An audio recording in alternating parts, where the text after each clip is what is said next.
All right. Welcome, everybody. Thank you very much for joining us for our session on sharing, managing, and preserving digital collections. My name is Jason Przybylski. I'm the Associate Director for Infrastructure Services Outreach at Ithaca.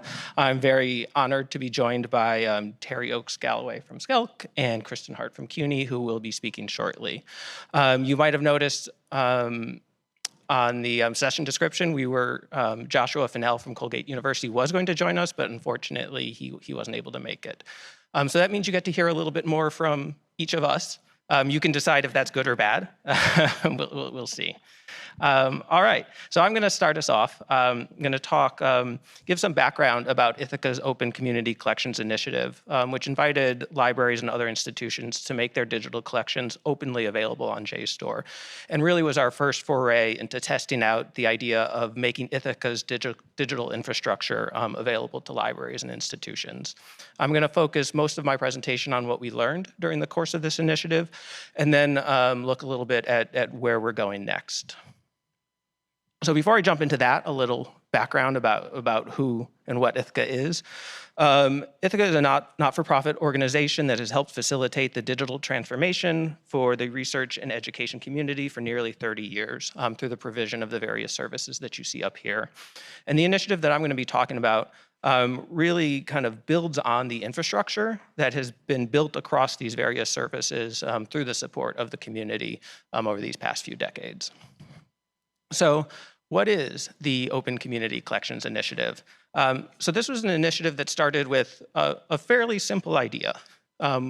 What if we could work with libraries and institutions to make their digital collections available for discovery and access on the JSTOR platform?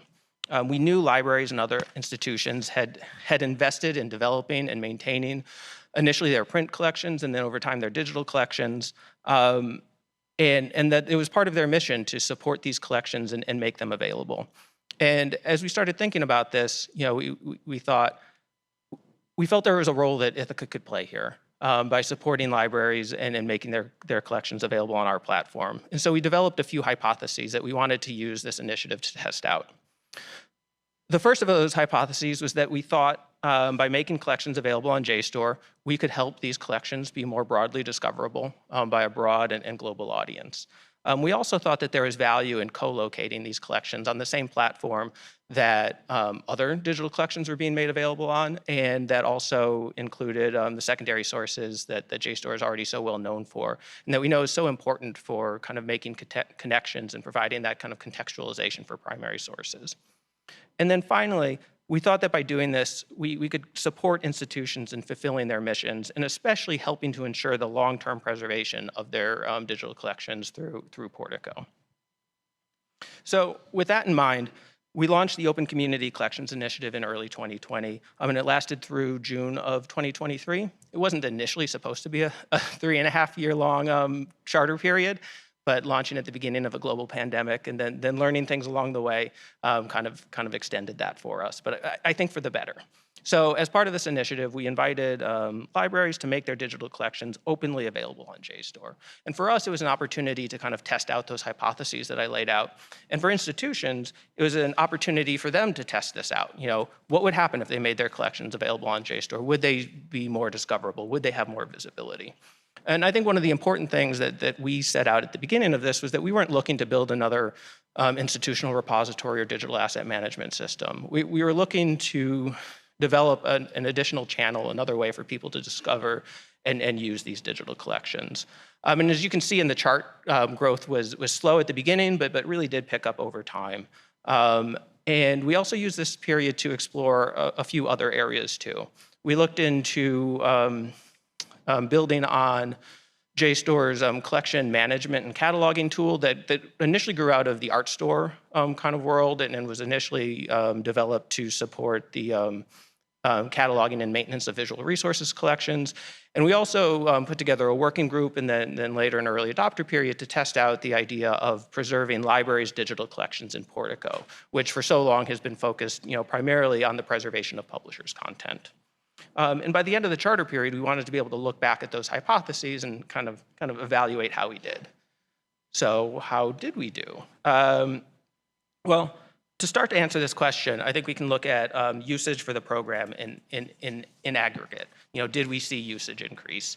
And so when we look at usage of the program in total, we see that kind of semester over semester growth that we would hope to see with a program like this on JSTOR. Now, of course, we expect usage to increase because, as you saw in the previous slide, we're adding content over time. But even when we normalize for the content being added, we still see that kind of organic growth that indicated to us that there was awareness growing about the program. People were learning and expecting to find these kinds of collections on the platform. And we were making improvements in the platform itself to kind of help drive that discovery and especially to help make connections between items on the platform. Still looking at usage in the aggregate, what could we say about where usage was coming from? So in most cases, usage from the contributing institution was quite strong.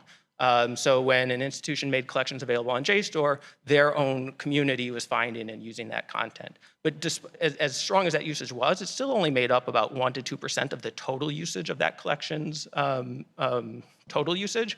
And so what we see is that while making their collections available on JSTOR drove that internal usage, it also did much more than that. It really led to much broader discovery. So when we look at that kind of usage beyond their own institution, what we see is that about 1/3 of all of the usage was coming from people at other participating JSTOR institutions, and about 2/3 of usage was coming from people just out on the open web, who, as far as we could tell, didn't have any institutional affiliation. And I think what we're seeing there is it's really getting at the impact of making these collections openly available on the platform. We also saw that about a little more than 40% of the usage was coming from people who were starting their search on JSTOR, starting their research there. And to us, that's saying, these are the people for whom JSTOR is already part of their kind of research workflows, their research or their teaching workflows. They're coming to JSTOR to do their work, to find journals, to find book chapters. And in the course of doing that, they're finding these digital collections as well. And then we saw just about 1/3 of the use coming from people doing their searches on Google. Again, I think speaking to the power of making these collections openly available on JSTOR. And so I think that kind of aggregate level usage is great. And it's really important for JSTOR when looking, or Ithaca when looking at the program, to be able to kind of see that broader impact. But especially for the individual institutions, they want to be able to look at this and say, what was the impact for me on making these collections available on JSTOR? And so I'm going to look at a few individual institutional kind of case studies or stories to kind of start to dig into that. So one way to look at the impact at the individual institution level is to look at what happened to the usage of their collections across all channels when they made their collections available on JSTOR. What happened to their usage on their source repositories or to other places they were making their collections available. And we did a study with SCELC on this, and so I am very, very briefly summarizing a much larger presentation that we gave last year. But basically what we saw was that the source repositories and the other places that these collections are being made available, usage stayed pretty consistent both before and after those collections were made available on JSTOR. And in some cases, that usage even increased after the collections were made available on JSTOR. And so we were able to pretty confidently say that what we saw is that the usage on JSTOR was additive to what institutions were seeing on their other platforms, and appeared to be reaching a different audience, a different group of people who otherwise might not have been finding these collections. And so we were able to show that even if the usage on JSTOR alone wasn't greater than the usage on a source repository, the cumulative impact was that we were seeing greater impact and greater usage by making these collections available on JSTOR. In addition to kind of looking at the broad kind of usage or scope that we were just talking about, another way to think about this is kind of targeted discovery or targeted usage from for communities for whom collections are particularly relevant. And so here we have a story from Queens College, who made a collection of Greek newspapers, bilingual Greek newspapers available on JSTOR. And very shortly after doing that, they immediately started to see usage in Greece kind of skyrocket, as well as at specific Greek institutions. And so what we saw was just by making their collections available on JSTOR, they were able to reach not just broad usage, but they were really able to kind of reach targeted communities who otherwise might not have been able to find these collections. And then finally, we want to look at an example that's not so much about usage, but about kind of supporting that mission and that kind of collaborative stewardship of collections. So Trinity College in Connecticut, they use our collection management software called JSTOR Forum. And earlier this year, they applied for and received a grant to support a digitization and collection building effort with an archive in Trinidad and Tobago. And through this grant, they're able to basically set up this archive to do their collection building, management, digitization work, and then using JSTOR's collection management software to make that available on the JSTOR platform. And also importantly, they're also going to be able to preserve this content in Portico, so it's protected and safeguarded for the long term. So I think we can pretty confidently look back at what we've done during the course of the charter period and feel that, when we look at those hypotheses, that yes, we helped drive discovery, yes, we helped make the research process more seamless, and yes, we helped institutions in their mission of supporting and stewarding their collections. So where do we go from there? Well, I mentioned that the charter period ended in June of this year. So in July of this year, we announced our new Ithaca's infrastructure services, which really kind of takes the next step of making available the infrastructure that Ithaca has built to support our systems and making it available to institutions to support their digital collections, whether that's sharing their collections on JSTOR for access, preserving their collections in Portico for preservation, or managing their collections through our collection management software. And we've only been around for a few months, but through a combination of charter participants who kind of continued forward with us and institutions who have been using JSTOR Forum in all its iterations over the past and going forward, we're very excited to share that we have over 300 institutions who are using some combination of the various infrastructure services that we've made available. With that, thank you. I'm going to hand it over to Teri.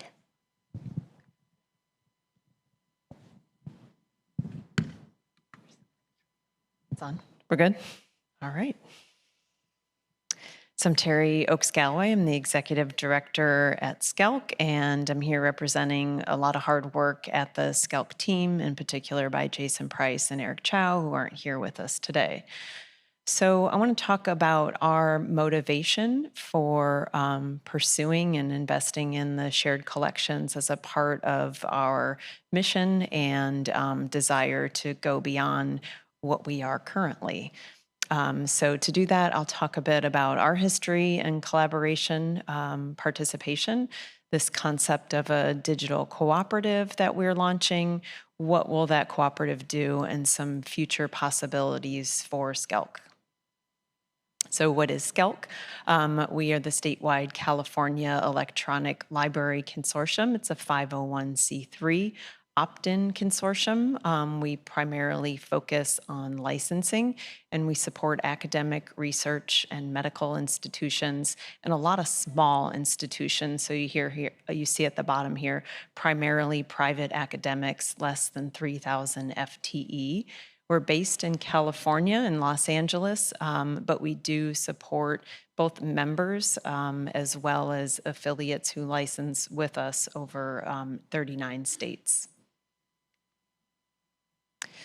So our history follows very closely the history that Jason already showed. We came in very early with a couple of early adopters. University of San Diego in particular was very active in getting us to move into this space.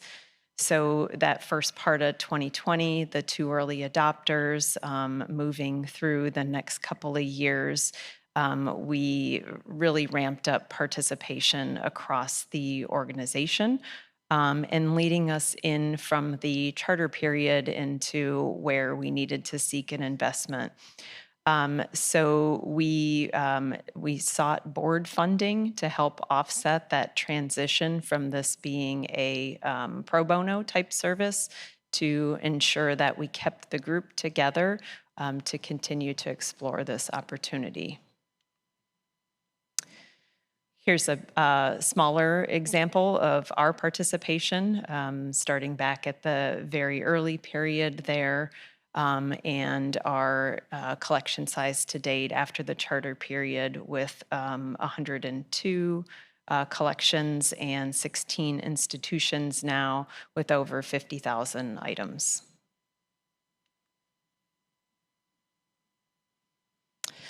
So why is SCELC developing consortial services? This is part of the SCELC strategic plan aligned with our goal to position our organization for the future. So as we've been talking about in many sessions this week, open access is a wonderful thing, but also a concern for the business model of SCELC, which primarily does subscription-based licensing.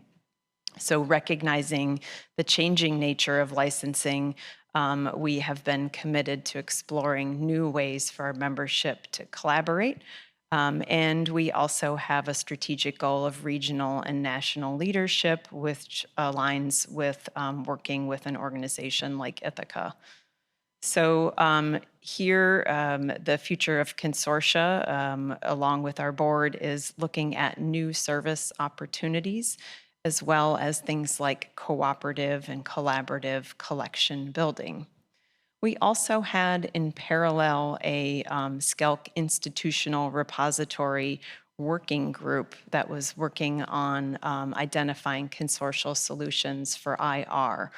And through that exploration, we did a lot of inquiry with our deans and directors, and a couple of takeaways that we were hearing from them is that there were challenges working with IT, challenges with staffing that were preventing them from really expanding not just institutional repositories, but also their digital collections in general.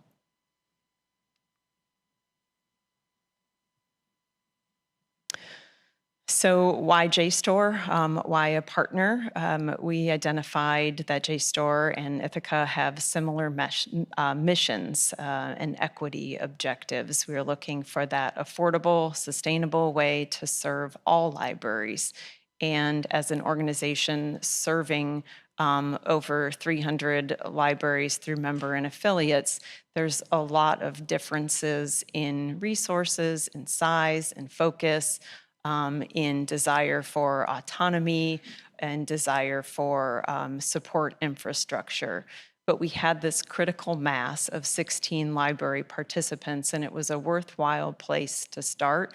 This, this venture was something that came to us as something that the libraries desired to do. And the last piece here about this fit-for-purpose approach, making it easier to grow in an environment where we have many different libraries coming with different needs. No migration from other platforms being required. We're not a central provider of technology for these organizations, so this wasn't a requirement to participate to move everybody from one platform to another. We could really achieve some success and visibility of the project without a major infrastructure change. And again, offering support options for a wide range of libraries. So shared collections, digital cooperative services framework, that's a lot. What does that mean? It means that SCELC wants to stand up services that are sustainable. We have had a history of using licensing surplus dollars to provide membership benefits for programs and services that continue in perpetuity. So as we looked at this service from day one, we wanted to add in some infrastructure that's centered around community building, around shared documentation and best practices, and build in service charge to the institutions in order to provide those services.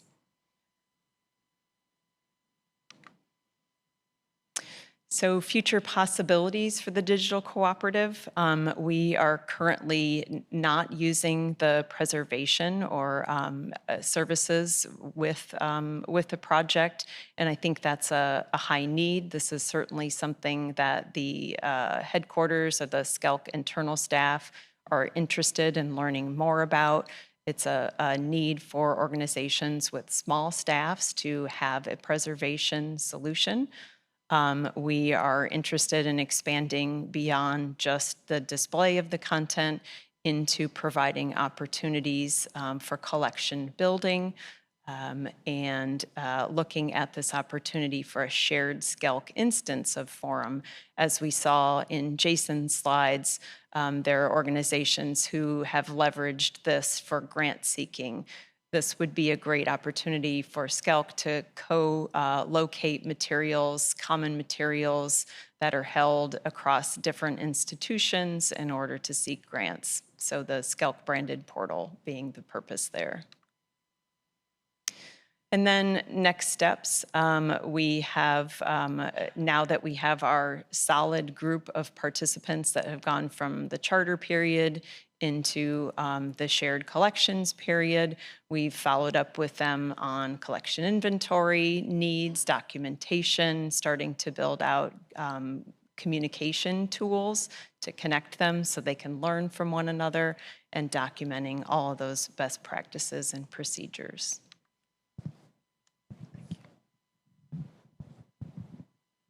Okay, thanks. Hi, everybody. My name's Kristin Hart, and I'm the Dean of Libraries for the City University of New York. So what I'm going to do is a little more of an anecdotal story. I'm not an archivist myself, and an archivist from our institution was going to come, but you have to deal with me instead. So I kind of want to talk big picture about how what we call our New Deal, capital N, capital D, with Ithaca and JSTOR, where we took some of the spend that we have traditionally made on the licensed collections and are, sort of pivoting that towards buying these, towards participating with these in this infrastructure services model. The timing was perfect because people were a little nervous in my institution as we came to the end of the free period, what are you calling it? The charter period. We were like, we didn't know, there was a bit unknown as that came. So this, we pulled off what we call this New Deal. It's just a little background on CUNY, because I find that a lot of people don't know much about CUNY. It is the nation's largest public university with currently about 225,000 students. It's down from about 275,000. We serve a really unique population of students that, of predominantly Pell Grants on low household income, a tremendous amount of diversity. And we pride ourselves on beyond affordability. Most of our students actually, even in that situation, graduate without any debt. We're tuition in New York State is very, very low, and there's a lot of political pressures to keep it low, which is great. And our board also really protects the students and fights against anything that will, bring in any extra cost for the students. So that's great, but it also means a lot of austerity at CUNY. So we have 25 campuses, 25 separate libraries. We're centralized in lots of ways. It's like, are we a consortium? Yes, but we're centralized, especially in terms of collections. But we're operationally pretty distinct. And because of the sort of austerity environment, all universities, most of their budgets go to salaries, but CUNY is higher. So there's very little fat. So anytime cuts come, which they are, of course, now, anytime collections budgets become really vulnerable, especially. So and we just ran some numbers that show that like most of our libraries, over the course of the last 5 years, the amount of money that they had for their collections, like the amount of money that they were committed to ongoing subscription costs went from about 85 to close to 100% across the board, which means there's just literally nothing left. So this constant state of budgetary crisis has created a collective austerity brain in which sort of our archives and our distinct collections have traditionally just not been viewed as mission critical at either the campus or the system level. So I came into my job a couple years ago committed to sort of addressing this 30 plus years of neglect for reasons that I'll talk about in a second. But when I got into my new office, I could see that it was a known problem. I found evidence of many, many planning grants going back into the 80s to try to address this issue of there is no central archive that tells the story of CUNY. We just don't have a handle on what we have. So the CUNY's history is rich because we go back to 1847. the history of our university mirrors the history of the city, the unique communities that we have served. CUNY has been at the center of every sort of piece of student activism and social justice movement that has been out there. So it's a rich, rich history of our university and our communities that we have traditionally served that's currently not discoverable at all and is at risk of being sort of lost. And even the university, some of their priorities involve, like we had a big Mellon grant called the Black Racial and Ethnic Studies Initiative that sort of funded research into the history of the university. So researchers were coming to us to find the history of the university, and we had to be like, we don't know.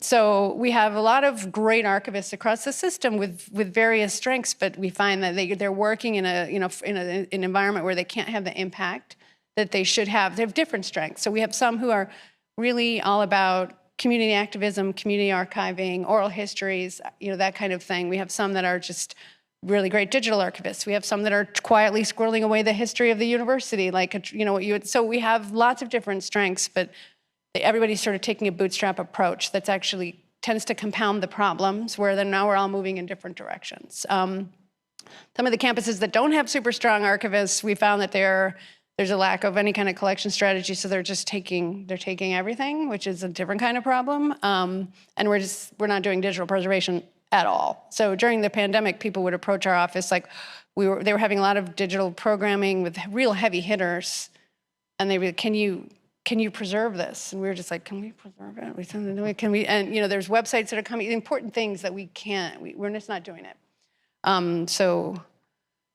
So the reason I came into the office committed to solving this problem is my own personal story, is this sort of my own personal realization that unique materials are the future of libraries. So organization, in terms of organizational strategy, these, to me, archive, special collections, and unique materials really have to be at the forefront of that. This came from my personal experience when my first job going into library leadership. I was like bluffing my way into a leadership job at SUNY Maritime, which is, if you know the maritime colleges, they're quirky little institutions. There's 6 of them that train mariners. And so this little quirky little school had an academic library that was trying to function like quite unsuccessfully, like just an ordinary academic library. And they were giving me a tour as part of my job interview, and they took me to the archives. I'm like, oh my God. So they had a letter from George Washington that was very exciting to everybody, and they had it in like a sarcophagus that they would wheel out for all their galas and things. But they also had like, they had all the school records, which are fascinating because this is really the military history of the country. But they had like records from organizations that served sailors. So it was original material from sailors, which is very, very rare. Because most maritime history is told from the industry perspective. So they were sitting on a gold mine. It was in a garbage heap in an unprotected area. So that's right on the spot. I changed directions. That's not what I want. When I went into that interview, I was like, well, I'm going to deal with that. That is your future right there. So that shaped the priorities in that job. Starting with hiring, grant writing efforts, and then basically just re-energizing the whole library mission to make that mission central. So even to the point of maritime colleges have ships that they send out. It's a fascinating thing. They have libraries on them. So normally that's just like a reading center. They don't have internet on there, which is kind of amazing. We send archivists on the ship. So we did a community archiving. Because the parents want to see pictures of their kids, so we were able to like create a kind of self-archiving operation on the ship so that there was lots of information about the ship that was coming back to us. So So I just to take a step back, I've subsequently found that this insight is being borne out now, and like this is the Ithaca study that came out in 2021 about academic libraries trying to align their organizational strategy with what their campuses need, and doubling down on distinct collections is a major strategy that successful academic libraries are using. And also, if you go back to what I said about CUNY and the unique communities that we serve, it also means these distinct materials related to CUNY are DEI materials. So when Ithaca and JSTOR came to us, like, let's do this deal and start publishing all of CUNY's content on JSTOR, we knew we're also providing you with great content. So that's why we try to sweeten the deal. But at Maritime, we had a lot of success with this strategy. We got grants. We were betting 1,000 on our grants. We knew that we could do that. What I didn't think about was how much we could engage with alumni, because Maritime, the highest salary alumni in the country. And so there's rich people out there. So, and this, of course, thrilled the administration, which was then willing to do, to actually renovate the archives. Got the faculty excited about the library, sort of bringing people in to look at some of this history. There was such amazing stuff. We had Herman Melville's personal library, because his brother ran one of these sailor nursing home things, and it was like annotated by Melville. It was fascinating. So, I got so much success that the thing happens where I took some credit for it and got a new job, which is the second insight. One is that, this is the future of libraries. The second is that it's okay for things to be easy, right? So administrative churn is a feature. It's not a bug. When someone explained this to me, we were bemoaning it at CUNY how hard it is because there's so much administrative churn. They're like, it's by design. You just have to build that into your planning. So everything that we did at Maritime was good, but I left them with a digital hot mess because we thought we had to build we've got a big grant. We're going to build a collective access site for our digital collection. We don't want to pay, it's open source, which is great, but we don't want to pay whirligig those exorbitant consultant fees. So we're going to hire someone bare bones. We're going to build a site. It's going to be great. And then the library dean's going to leave for another job. And they had to build this complicated site. They were cursing me. We're friendly, so they were telling me, like, what have you done? This is too hard, too complicated. We overextended. So when I got to CUNY at Queens College, I found exactly the same challenges. We had a civil rights collection that was renowned. We didn't have any archivists. It wasn't mission critical. In fact, the people that were in the library said no to Louis Armstrong's papers in the 80s. They could have owned those, but they said, no, we don't have we can't deal with that right now. Or, so a tradition of it not being mission critical, and infrastructure issues like what you're talking about, like our IT was kind of saying we can't host these things anymore, and what are we going to do? And then there was also an archives program in the school, in the library, that we had no connection to. So, and we didn't get support from the central office. There was this very little coordinated support for archives. And that's the context that we came across the pilot program. I actually recruited the same archivist we had at Maritime, Annie, that you know so well. And so we were like, well, what are we going to do now? Because we're going to learn that lesson. We're not going to build a really complicated thing. So let's go check out this. JSTOR is launching this new community collections initiative. So we went and looked at it. It was like, this seems, too good to be true. It seems so easy. It's got to be too good to be true. That it's free. Like, what is this? So we thought about it. We're like, nothing. But sometimes it's okay. I think sometimes as librarians we overvalue things that are complicated, and we undervalue just the sheer value of keeping things simple. So we went ahead with it, and it was exceeded our expectations. And so we used the same playbook at Queens. We engaged donors. We renovated. We increased our staffing. We at Queens, we also, through a successful archives program,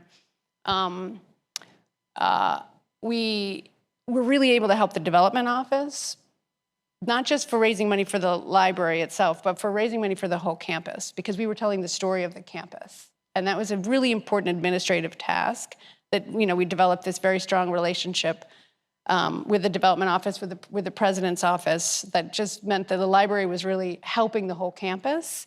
But the increased visibility directly to that we can attribute to the content being on JSTOR was really, really remarkable, because we put things on there. We didn't know what would happen.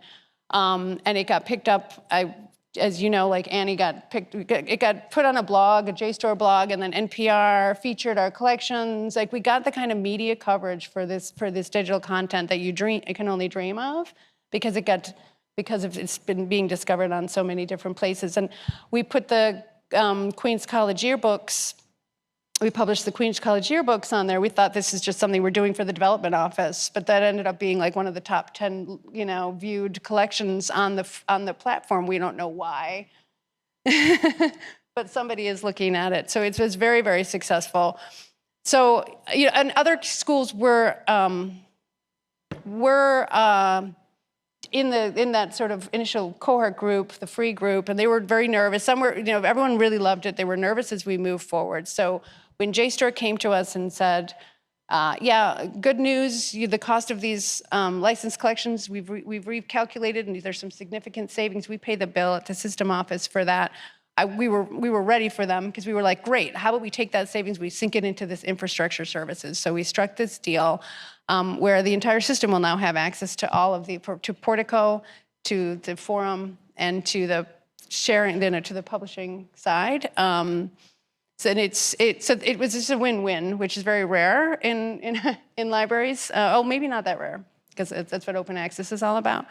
But everyone was worried about what was going to happen in the next phase because they love the platform, they love how easy it is, they love the impact, they love how it looks, they love everything about it.